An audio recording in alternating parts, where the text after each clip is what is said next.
మన అమ్మమ్మలు, నానమ్మలు చేసే వంటలంటే నచ్చని వాళ్ళం ఎవ్వరమన్నా ఉంటామా?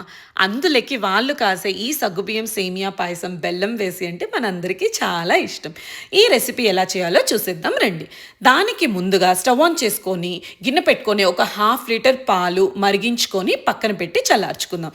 తర్వాత ఇంకొక గిన్నె పెట్టేసుకొని ఒక లీటర్ వాటర్ పోసి అవి మరిగించుకుందాము. ఇవాళ నేను హాఫ్ కప్ సగ్గుబియ్యం తీసుకున్నాను.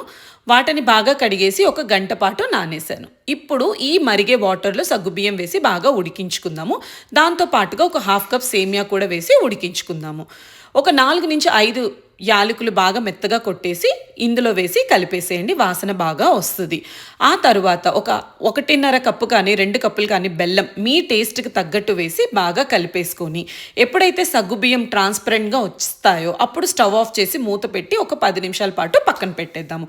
ఇప్పుడు ఇంకొక స్టవ్లో ఒక చిన్న ఫ్రై పాన్ పెట్టుకొని అందులోకి 1 టేబుల్ స్పూన్ నెయ్యి వేసుకొని ఎండు కొబ్బరి చిన్న చిన్న ముక్కలుగా కట్ చేసుకొని జీడిపప్పు, కిష్మిష్ అన్నీ వేసి బాగా కలిపేసుకొని గోల్డెన్ బ్రౌన్ వచ్చేదాకా ఫ్రై చేసేసుకోండి.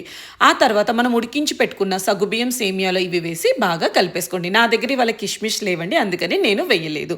మనం కాచి పక్కన పెట్టుకున్న పాలని ఇప్పుడు కొంచెం కొంచెంగా వేసి బాగా కలిపేసుకొని అంతేనండి, మన టేస్టీ సగ్గుబియ్యం బెల్లం పాయసం రెడీ.